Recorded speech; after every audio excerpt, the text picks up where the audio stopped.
Hello, YouTube. Here we go again. I've got some more information, and this is geared toward the so-called Mexican people. And this woman by the name of FrIda Kahlo is an artist. She's renowned in Mexico and throughout the world for her work. Of course, she was a painter. She was born 1907 and died in 1954. But the truth has to come out about this woman's nationality. By her father's bloodline, she is not Mexican. She is German, which even going further than that, she's not only German, she is Caucasian, Edomite. And according to the scripture, she is an Edomite woman, so-called white woman. She may have a little bit of brown, melanin in her skin. She may have some Mexican characteristics through her mother, but by the seed of her father, she is a Edomite or a Caucasian. She is not Mexican. Now, that doesn't mean that she doesn't have great painting skills. It doesn't mean that her art didn't touch millions of people. And that doesn't take away her physical talents as far as art is concerned. But she is not what you would call a Mexican. So let's see. Her painter FrIda Kahlo was a Mexican self-portrait artist who was married to Diego Rivera and is still admired as a feminist icon. Now that's a trait which is almost synonymous with white women. They always want to overthrow their man. And where do you think she gets that from? She gets that from her father, the German. So I'll play this video here at towards the end. Synopsis. Artist FrIda Kahlo was born on July 6, 1907 in Caracon, Mexico City, Mexico. Considered one of Mexico's greatest artists, FrIda Kahlo began painting after severely injured in a bus accident. Kahlo later became political active and married fellow communist artist Diego Rivera in 1929. She exhibited her paintings in Paris and Mexico before her death in 1954. Kahlo grew up in a family's home where she was born, later referred as the Blue House of Casa Azul. Her father, Wilhelm, also called Guillermo, was a German photographer who had immigrated to Mexico, where he met and married her mother, Matilda. Now, you would think the last place a German would want to go is marry somebody from Mexico, somebody of an inferior race, as Hitler and the Germans protested. She had two older sisters, Matilda, Adriana, and her younger sister, Christina, was born the year after FrIda. Now, I'm assuming that all these kids were by her German father, Guillermo, which all of them would have been Edomites. All of them would have been white.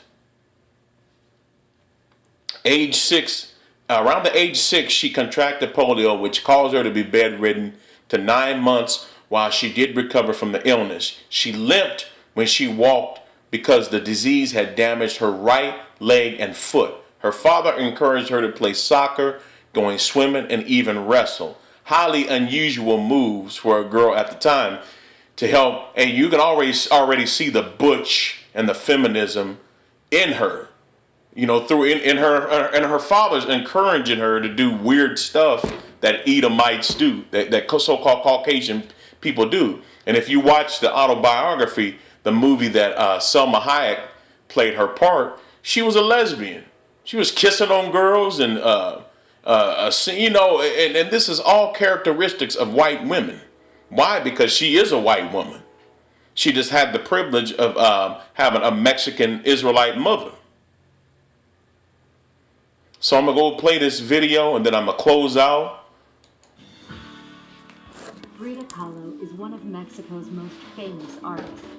What is truly remarkable of FrIda is that in spite of so much pain, she was able to transcend it, to express it in painting. Born on July 6, 1907, in a suburb of Mexico City, Kahlo contracted polio at the age of 6, and at the age of 18 suffered a near-fatal bus crash that left her with a lifetime of pain. She had this very, I want to say almost brutal attitude towards pain, where she wasn't afraid to confront it and show it and almost even glorify it. One of her beautiful paintings is called Broken Column, and it shows her in her medical corset, which finds a Grecian column. It's literally just like, breaking.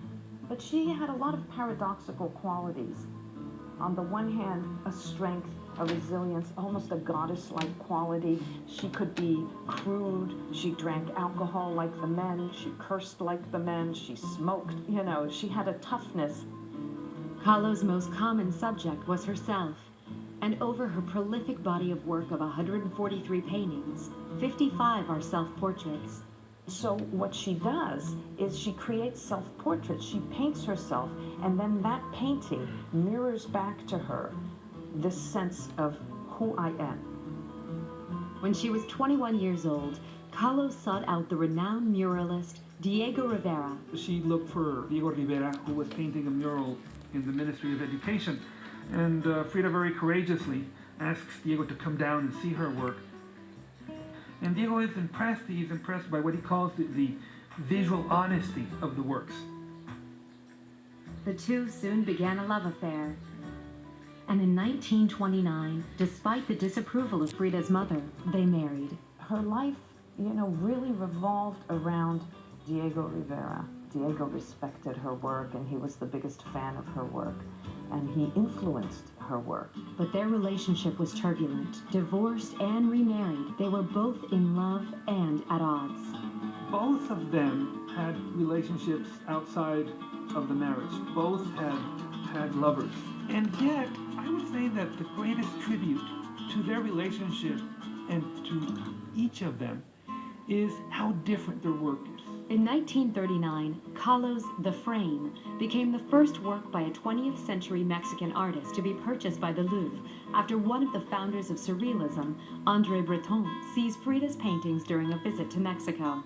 When André Breton travels to Mexico and sees FrIda's work, he says that she is a natural surrealist. They gave her a one-woman show in Paris, and that was quite an occasion because she was really very ill, and doctors told her she couldn't attend her own opening. All of a sudden there was an ambulance siren, and they brought her in on her bed, and they installed the bed in the gallery. She could barely speak, but there she was at this final show and recognition and acknowledgement of her work. Kahlo's health continued to deteriorate, and on July 13, 1954, at the age of 47, she died. Appreciation for Kahlo's life and work has only intensified since her death, with retrospectives, biographical films, and record auction sales. A lot of people embrace FrIda Kahlo. There's something about her work. She represents strength and resilience and a joie de vivre.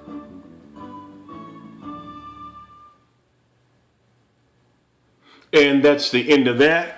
But that doesn't take anything away from her being an artist. I'm not trying to say she wasn't a great artist, but technically, she was not a Mexican artist. She was a European artist by the bloodline of her father.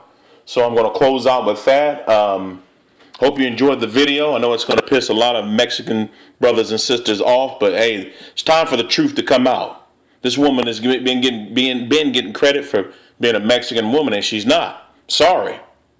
With that being said, I'm out.